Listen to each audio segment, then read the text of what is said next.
ایک کویشچن آیا تھا کہ ایک شخص بہت ہی زیادہ زنا کرنے کا عادی ہے، اب توبہ کرنا چاہتا ہے تو کیا اس کی توبہ اللہ تعالیٰ کی بارگاہ میں مقبول ہوگی اور وہ کس طرح توبہ کرے؟ دیکھیں، مسئلہ یہ ہے کہ پہلی بات تو یہ کہ اگر آدمی زمین اور آسمان کے درمیان کو اپنے گناہوں سے بھر دے تو اللہ تبارک و تعالیٰ کی رحمت سے مایوس نہیں ہونا چاہیے۔ میں اس کی ترغیب نہیں دے رہا ہوں، لیکن مایوسوں کو مایوسی سے نکالنا مقصود ہے کہ اللہ کی رحمت بہت بڑی ہے۔ ہم اگر کوئی گناہ کرتے ہیں یا کثرت گناہ کرتے ہیں تو اللہ کی رحمت کا کوئی نقصان نہیں ہوتا،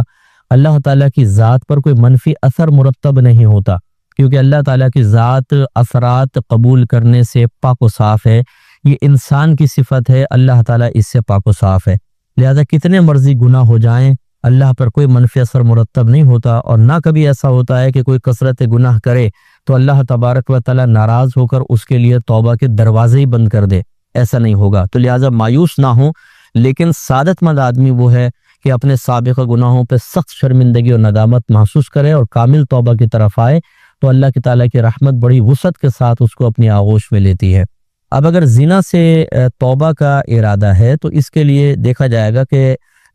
غیر شادی شدہ عورت سے زنا کیا تھا یا شادی شدہ سے کیا تھا۔ اگر غیر شادی شدہ عورت یعنی کنواری کسی عورت سے نکاح یہ زنا کیا ہے تو یہ اس کے اولیاء کے حق میں کوتاہی کی ہے، اس کے جو والد صاحب ہیں یا بھائی ہیں، تو اب یہ دیکھا جائے گا اگر پہلے ان سے معافی طلب کر سکتا ہے اور وہ معاف کر دیں گے اور کوئی فتنہ فساد نہیں ہوگا تو ان سے معافی مانگنی ہوگی، پھر اللہ تعالیٰ کی بارگاہ میں توبہ کرے۔ لیکن اگر گمان ہے کہ ان کو بتانے سے ہی بہت بڑا فتنہ پھیل جائے گا تو اللہ کی بارگاہ میں کامل توبہ کرے۔ اب ہو سکتا ہے کہ میدان محشر میں اللہ تبارک و تعالیٰ اس کے اولیاء کو آپ سے راضی کر دے۔ دوسرا، اگر شادی شدہ عورت سے خدا نخواستہ زنا کیا ہے تو یہ اس کے شوہر کے حق میں کوتاہی کے آپ مرتکب ہوئے ہیں، تو پھر شوہر سے بھی معافی مانگنی ہوگی۔ لیکن یہاں پر بھی وہی بات ہے، اگر سخت فتنہ فساد کا جان جانے کا اندیشہ ہے تو پھر اللہ تعالیٰ کی بارگاہ میں توبہ کر لے۔ لیکن یہ ہو سکتا ہے کہ اللہ تعالیٰ میدان محشر میں اس شوہر کو سامنے کھڑا کرے اور آپ کو کرے اور آپ کو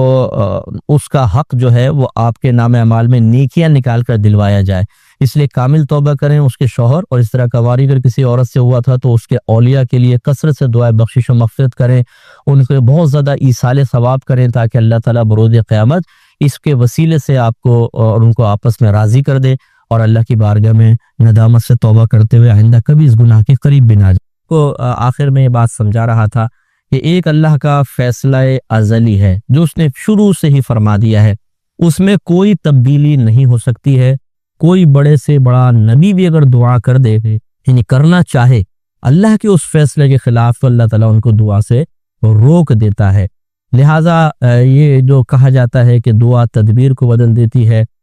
تقدیر کو بدل دیتی ہے، یا تدبیر تقدیر کو بدل دیتی ہے، اس سے مراد وہ اللہ کے ازلی فیصلے نہیں ہیں، کیونکہ ان میں تبدیلی کی کوئی گنجائش نہیں ہے، بلکہ یہ اصل میں فرشتوں کو صحیفے صحائف دیے جاتے ہیں جن میں اللہ تعالیٰ کا وہ ازلی فیصلہ بھی لکھا ہوتا ہے۔ اس کے علاوہ اور بہت ساری فرضی صورتیں اللہ تعالیٰ لکھ کر ان کو دے دیتا ہے۔ اب وہ فرشتوں کو خود بعض اوقات نہیں پتا ہوتا کہ اس میں سے ان تمام صورتوں میں سے اللہ کا ازلی فیصلہ کون سا ہے۔ فرشتوں کو بھی اس وقت پتہ چلتا ہے جب ان میں سے کوئی ایک بات ظہور پذیر ہو جاتی ہے۔ میں آپ کو سمجھا رہا تھا، ایک اور مثال سے عرض کر دیتا ہوں۔ مثال کے طور پہ فرشتوں نے دیکھا کہ اللہ تعالیٰ نے ان کے صحائف میں لکھوایا ہے کہ اگر یہ شخص آج صبح اس راستے سے آفس جائے گا ایکسیڈنٹ ہو جائے گا، اس راستے سے جائے گا اس کو لوٹ لیا جائے گا، اس راستے سے جائے گا صحیح سلامت پہنچ جائے گا، اس راستے سے جائے گا تو اس کی گاڑی پنچر ہو جائے گی اور یہ واپس آنا پڑے گا۔ بس یہ 4 آپشنز لکھے ہوئے ہیں۔ اب فرشتوں کو نہیں پتا کہ اس میں سے اللہ کا فیصلہ کیا ہے،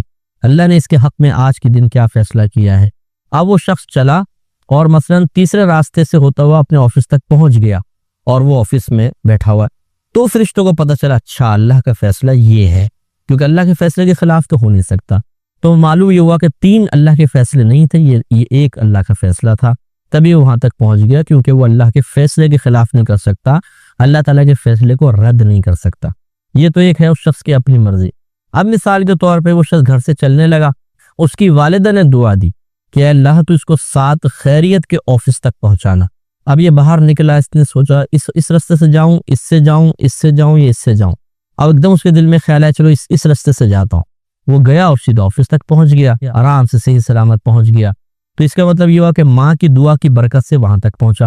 جب ماں کی دعا کی برکت سے وہاں تک پہنچ گیا تو وہ 3 جو راستے تھے، جس میں ایک میں جاتا تو مر جاتا، ایک میں جاتا لٹ جاتا، ایک میں جاتا گاڑی پنچر ہو جاتی، وہ 3 تو رد ہو گئے نا۔ تو ہم یہ کہہ سکتے ہیں کہ ماں کی دعا نے یہ 3 جو 4 تقدیر یا 4 صورتیں لکھی ہوئی تھیں، ان میں سے 3 کو رد کر دیا، ایک پوری ہو گئی۔ لیکن اس میں آپ غور کریں تو ماں کا کچھ بھی کمال نہیں ہے، اس لیے کہ وہ ایک جو پوری ہو رہی ہے وہ تو فیصلہ خداوندی تھا، وہ تو ہونا ہی تھا۔ بس یہاں اتنا ہوا کہ ماں کی دعا اس فیصلہ خداوندی کے مطابق ہو گئی۔ تو اب ہم یہ کہہ سکتے ہیں یعنی جو اگر بالفرض کو اللہ کے ولی ہیں، وہ مطلع ہو گئے فرشتوں کے صحائف میں کیا لکھا ہوا تھا، اور انہوں نے کہا کہ ماں کی دعا کی برکت سے تم آفس تک پہنچ گئے، اگر ماں کی دعا نہ ہوتی تو شاید تم اس میں جاتے، مر جاتے، اس میں جاتے، لٹ جاتے، اس میں جاتے، ایکسیڈنٹ ہو جاتا۔ تو اس کا مطلب یہ ہوا کہ ماں کی دعا نے فیصلے کو یعنی تقدیر کو بدل دیا۔ تو تقدیر بدلنے سے مراد بس اتنا ہی ہوتا ہے کہ جو فرشتوں کے صحائف میں مختلف صورتیں لکھی ہوتی ہیں،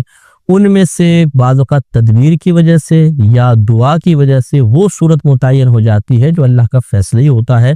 تو بس وہ کام ہو جاتا ہے، باقی سارے رد ہو جاتے ہیں۔ ورنہ ایسا نہیں ہو سکتا کہ اللہ نے ازلی طور پہ ایک فیصلہ کیا، مثال کے طور پر میرے لیے اللہ کا فیصلہ یہ ہے کہ یہ 50 سال میں مر جائے گا، مثال کے طور پر۔ اب ایسا نہیں ہو سکتا کہ کوئی بزرگ دعا کر دیں تو میں 52 سال تک زندہ رہ جاؤں، میں صدقہ کر دوں تو 53 سال میری عمر ہو جائے، یہ نہیں ہو سکتا۔ کیوں؟ اس لیے کہ اگر ایسا ہو تو اللہ کا فیصلہ 50 سال کا ہے اور بزرگ کی دعا سے کیا ہو گیا 53 سال، تو اس کا مطلب ہے کہ ان کی دعا اتنی طاقتور ہو گئی کہ اس نے اللہ کے فیصلے کو بدل دیا، یہ نہیں ہو سکتا۔ اس لیے جو فیصلہ خداوندی ہے وہ ہو کر رہے گا، اس کو کوئی بھی رد نہیں کر سکتا۔ تیار کرو، لیکن یہ یاد رکھو کہ آخری فیصلہ اللہ کا ہی ہے۔ آپ کو مجھے بھی اس بات کو سمجھنا چاہیے، اگر ہم سمجھ جائیں گے تو نہ ہمیں پچھتاوا ہوگا، نہ ہم ڈپریشن کا شکار ہوں گے، نہ جھنجھلاہٹ پیدا ہوگی، نہ اللہ پہ غصہ آئے گا۔ پہلے سے ہی سب کچھ چونکہ ہمیں پتہ ہے کہ متعین ہے، میرا اور آپ کا کام ہے صبر و سکون کے ساتھ عمل کرنا،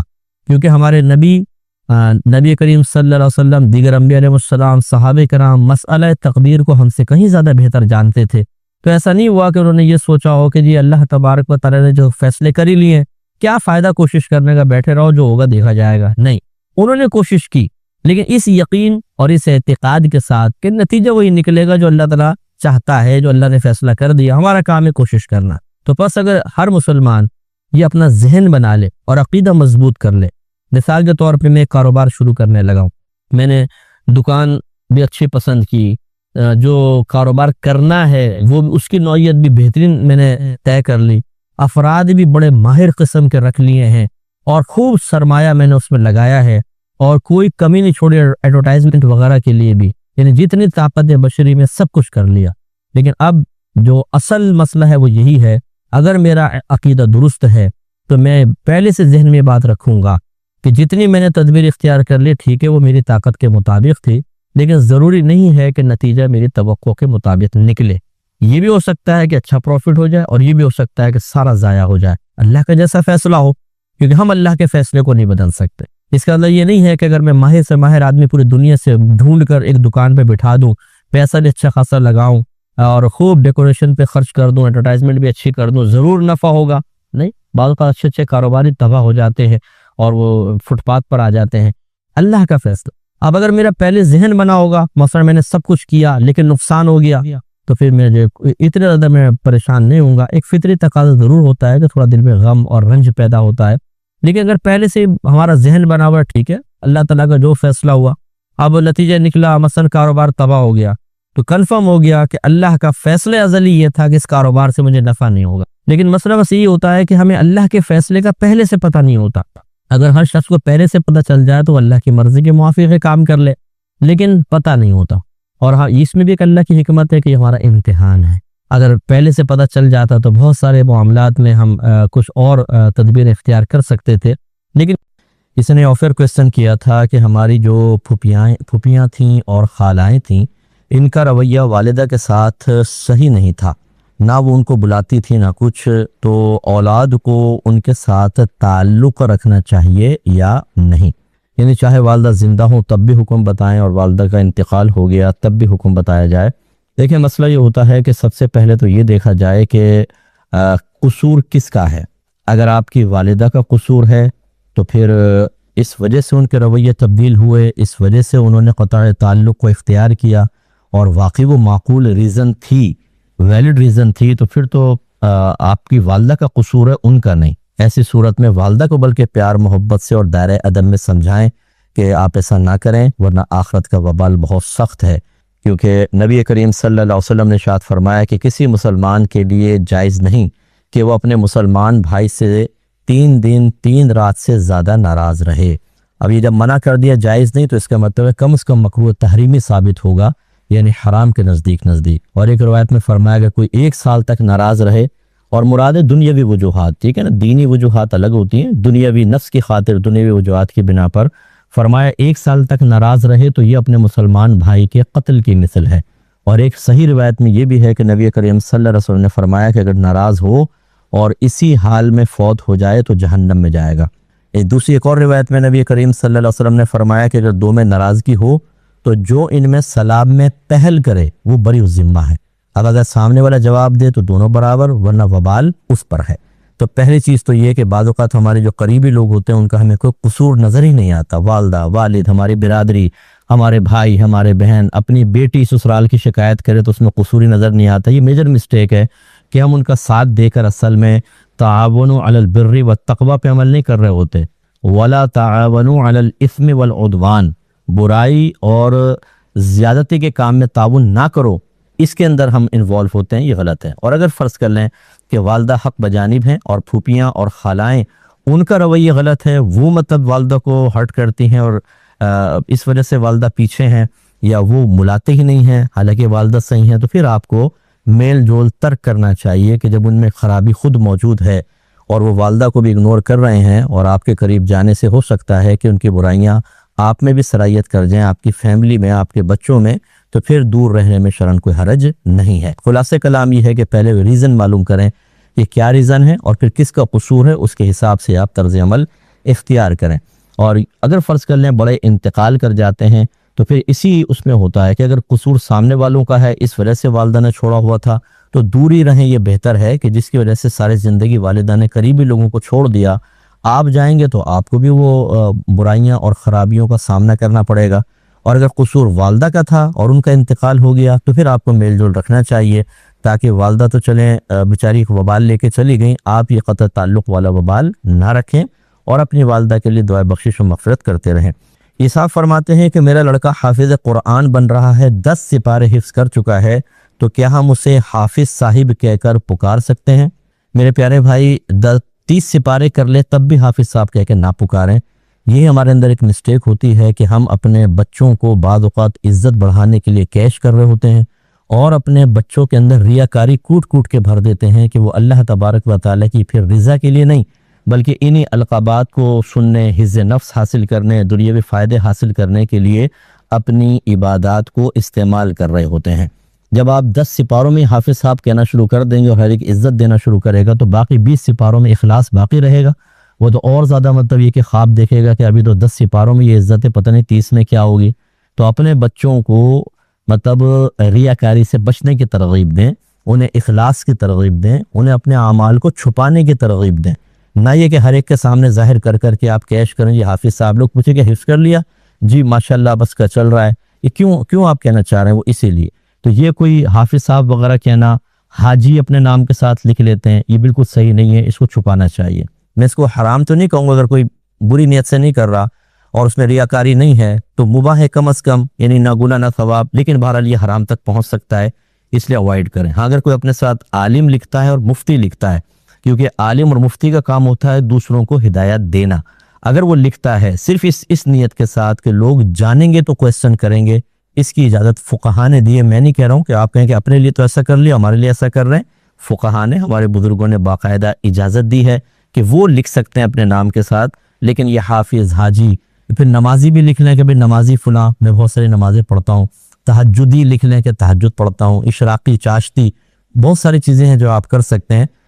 قربانی یہ کر لیں کہ بھئی قربانیاں بہت کرتا ہوں، عقیقی یہ کر لیں عقیقہ کرتا ہوں، تو یہ چیزیں صحیح نہیں ہوتی ہیں، اوائڈ کریں۔ اپنے بچوں کو اخلاص سکھائیں تو یہ بہتر ہے۔ یہ کہتے ہیں کہ یہ شاید پڑوسی ملک سے کویسچن تھا کہ جہاں ہم رہتے ہیں وہاں صرف غیر مسلم رہتے ہیں، تو کیا کسی غیر مسلم بھوکے کو کھانا کھلا سکتے ہیں یا کسی کا کھانا کھا سکتے ہیں؟ دیکھیں، جب ایک ایسے آپ ایریا میں رہتے ہیں کہ جہاں پر آپ کا تھوڑا بھی غیر مناسب رویہ، غیر مناسب سے مراد جو ان کو غیر مناسب لگے وہ آپ کے لیے زندگی کے اور عزت کے خطرات پیدا کر سکتا ہے، وہاں پر حکمت کا اختیار کرنا واجب ہے۔ اور پھر دوسری صورتحال یہ ہے کہ ہمارا مذہب اسلام بہترین مذہب ہے، یہ تو ایک جانور بھی اگر خطرے میں ہو، اس کی جان جا رہی ہو تو اس کی مدد کرنے کا حکم دیتا ہے، چاہے جائے کہ اگر وہاں پہ کوئی ایسا ہے کہ اس کی جان جا رہی ہے اور کوئی کھانے کو نہیں ہے تو ٹھیک ہے آپ دے لیں۔ یہ اور اس ماحول کے اندر خاص طور پہ میں عرض کر رہا ہوں کیونکہ ماحول کے اعتبار سے احکام بدل جایا کرتے ہیں۔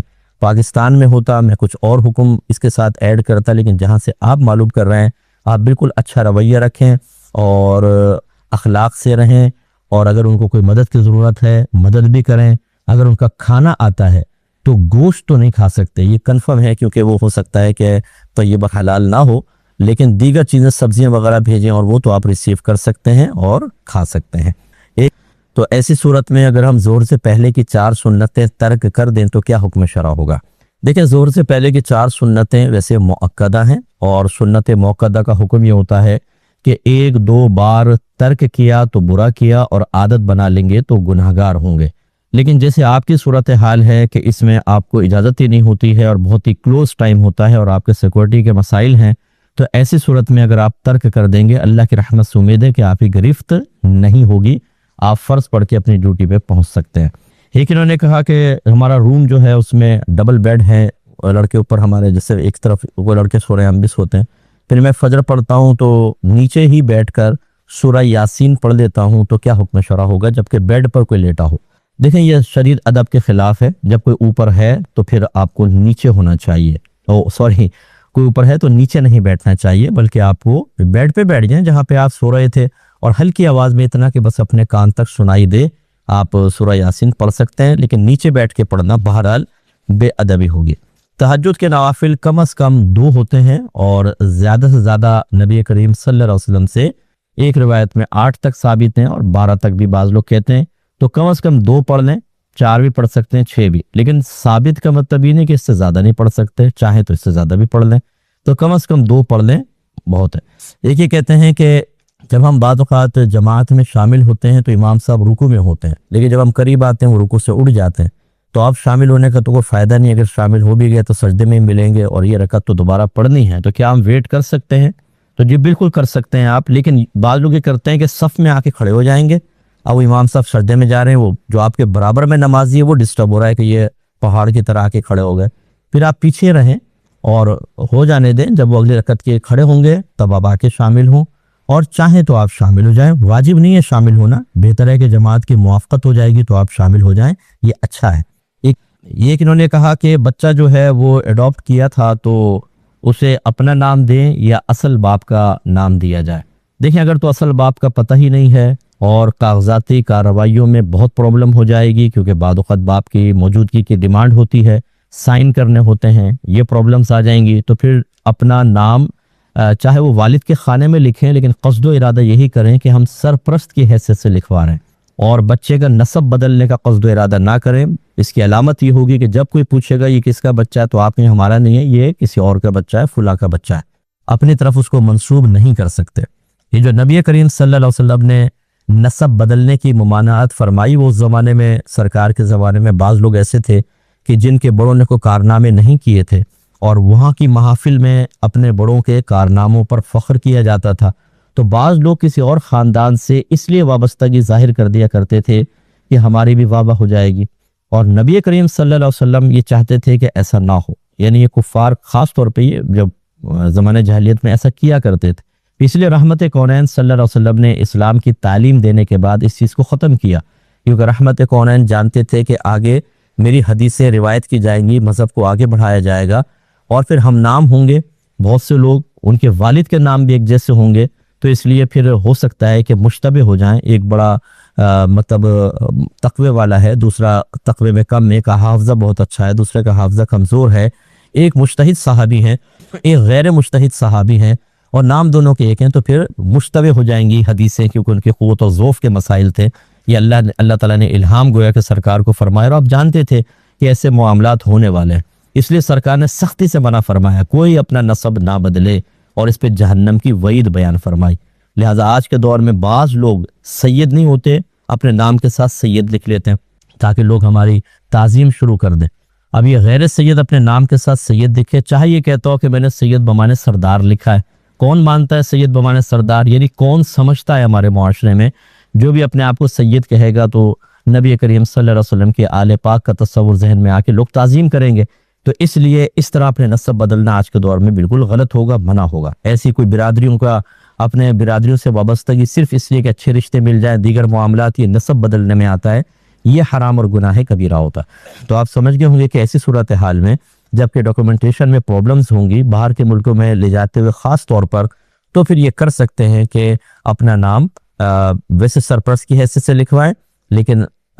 جب بچے کو منسوب کریں تو اپنی طرف نہ کریں، اس بات کا سب کو اقرار کریں کہ یہ اس کا اصل باپ کون ہے۔ کچھ اور پھر کویسچنز تھے وہ بھی لیتے ہیں۔ یہ ایک بھائی نے کہا تھا کہ بعض لوگ جمعے کے لیے لیٹ نکلتے ہیں، دیر سے پہنچتے ہیں اور راستے میں خطبہ شروع ہو جاتا ہے، تو اس کا کیا حکم ہے؟ خطبہ ہم راستے میں بیٹھ کے پڑھیں یا کھڑے ہو کر یا چلتے چلتے ہوئے سنتے رہیں، یہ بھی جائز ہے کہ نہیں؟ اور اگر خطبہ نکل گیا تو پھر ظہر پڑھیں یا جمعہ پڑھیں؟ دیکھیں کچھ غلط فہمیاں ہیں اس کے اندر، اسی وجہ سے یہ سوال سائل کے ذہن میں آیا۔ پہلی بات یاد رکھیں کہ خطبہ جمعے کے صحیح ہونے کی شرط ہے، یعنی اگر کوئی خطبہ ہی نہیں پڑھے گا تو جمعہ ہی نہیں ہوگا، خطبہ نہیں پڑھے گا، خطبہ اگر نہیں ہوگا تو جمعہ نہیں ہوگا۔ پہلی بات یہ، سننے کا اس سے کوئی تعلق نہیں، خطبہ اگر نہیں پڑھا تو ہوگا ہی نہیں۔ دوسری بات یہ ہے کہ جو خطبہ سننے کے لیے آ گئے ہوں ان سب کو خاموشی سے خطبہ سننا فرض ہے، بالکل خاموش ہو کے خطبہ سنیں گے۔ تیسری چیز یہ فقہ نے لکھا کہ اگر کوئی لیٹ آیا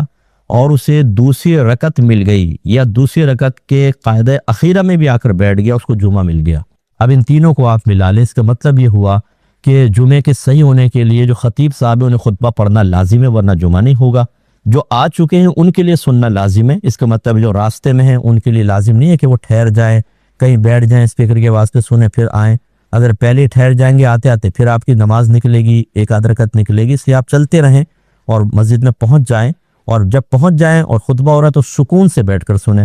اور تیسرے کا جواب بھی تیسری جزی سے ہو گیا کہ اگر آپ لیٹ پہنچے حتیٰ کہ جماعت کھڑی ہو گئی تو خطبہ وہاں پہنچ جاتے تو خاموشی سے سننا واجب تھا، نہ یہ کہ خطبہ نہیں سنا تو جمعہ ہی نہیں ہوگا۔ اس لیے آپ آ کے جماعت میں شامل ہو جائے، آپ کا جمعہ بالکل ہو جائے گا اور زور پڑنے کی حاجت نہیں۔ امید ہے کہ تینوں مسئلوں سے آپ کو بات کلیئر ہو گئی ہوگی۔ یہ کہتے ہیں کہ جنازہ ہو رہا تھا، امام صاحب نے 3 تکبیرات پر ہی سلام پھیر دیا، جنازہ ہو گیا یا نہیں، دوبارہ پڑھنی پڑے گی یا نماز یا نہیں؟ جی بالکل پڑھنی پڑے گی، کیونکہ چاروں تکبیریں جو ہیں وہ رکن کی حیثیت رکھتی ہیں، گویا کہ فرض ہیں۔ ایک بھی فرض چھوڑ دیا تو نماز نہیں ہوگی، لہٰذا یہ نماز نہیں ہوئی۔ اگر امام صاحب نے اس طرح کوئی مسئلہ ہو جاتا ہے، بعض اوقات ہوتا ہے مطلب خیال نہیں رہتا، کسی پریشانی کے اندر ہوتا ہے انسان اور کسی ڈپریشن میں ہوتا ہے تو بتا دینا چاہیے تھا مقتدی کو، لیکن بہرحال اس نماز کو دوبارہ پڑھنا ہوگا۔ ایک کویسچن ہم سے کیا تھا کہ میرے پاس بزنس میں بہت سارا مال لگا ہوا ہے اور کمپیوٹر پہ اس کو کوئی حساب و کتاب نہیں ہے، لہذا جیسے کہا جاتا ہے کہ تمام مال کا حساب کریں پھر آپ کو زکوٰۃ نکالنی۔ کہتے ہیں اتنا مال تھا کہ سال پورا ہوا تو میں نے آدھے مال کو ہم گن سکے، بہرحال اس کی زکوٰۃ نکال دی، باقی آدھے کو گنتے گنتے 2 دن لگ گئے، اور اس 2 دن میں نیا مال بھی ہمارے پاس آ گیا، تو یہ نئے مال کی زکوٰۃ ہمیں ادا کرنی ہوگی ابھی یا اگلے سال ادا کرنی ہوگی؟ دیکھیں سب سے پہلے تو بھائی میں آپ کو سراہتا ہوں کہ ماشاءاللہ بہت اچھے ہوتے ہیں کہ وہ اللہ تعالیٰ کا خوف بھی رکھتے ہیں اور دنیاوی ترقیوں کو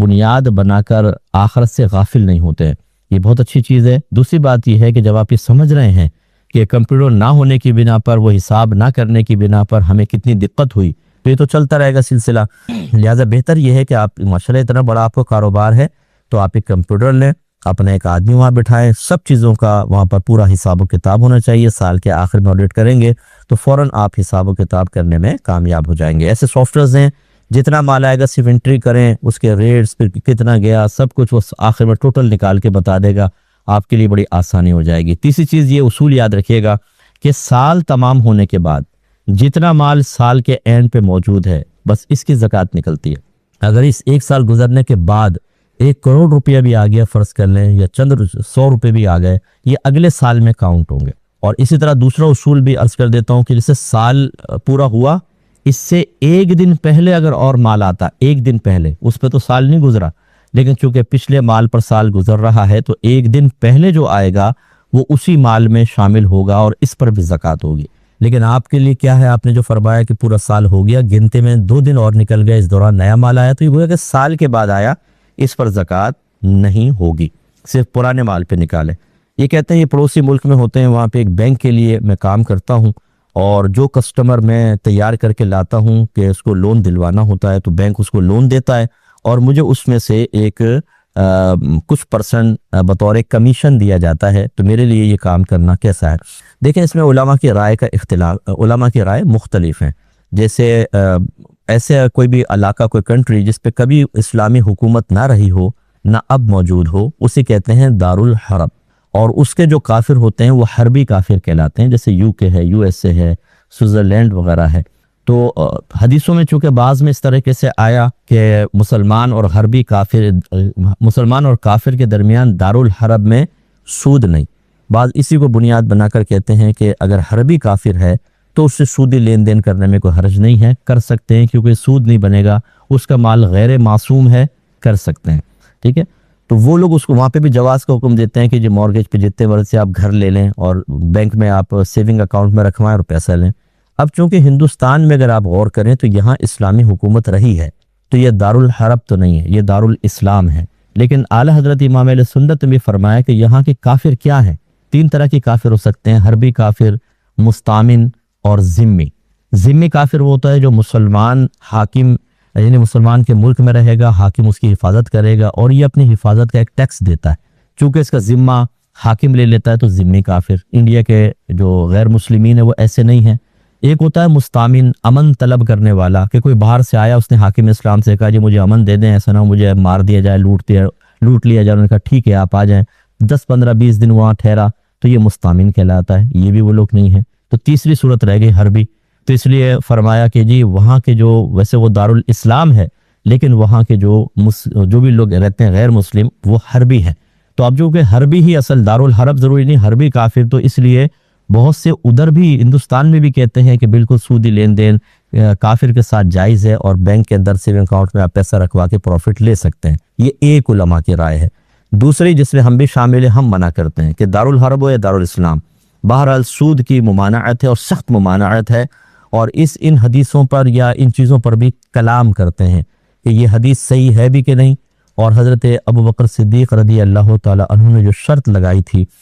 کفار کے ساتھ، اور نبی کریم نے اجازت دی، اور اس میں حضرت ابوبکر صدیق جیت گئے اور آپ کو مال دیا گیا، تو پھر وہ دیکھیں، وہ کہتے ہیں کہ یہ ایک شرط تھی، اس میں بھی اس طرح زائد مال آتا ہے اور اس میں سود کا معنی ہوتا ہے، لیکن نبی کریم نے اجازت دی کیونکہ سامنے کافر تھا۔ لیکن اس پر بھی کلام ہے کہ بعض روایت، 2-3 روایات ہیں، بعض میں حضرت ابوبکر صدیق جیتے اور بعض میں آپ ہارے اور آپ کو مال دینا پڑا، اور اس کے اندر جب راوی کی روایت میں استراب ہوتا ہے تو قابل استدلال رہتی نہیں رہتی، اس پہ بڑا کلام ہے۔ خلاصہ کلام یہ کہ آپ کو تھوڑا سا مشکل لگا ہوگا میرے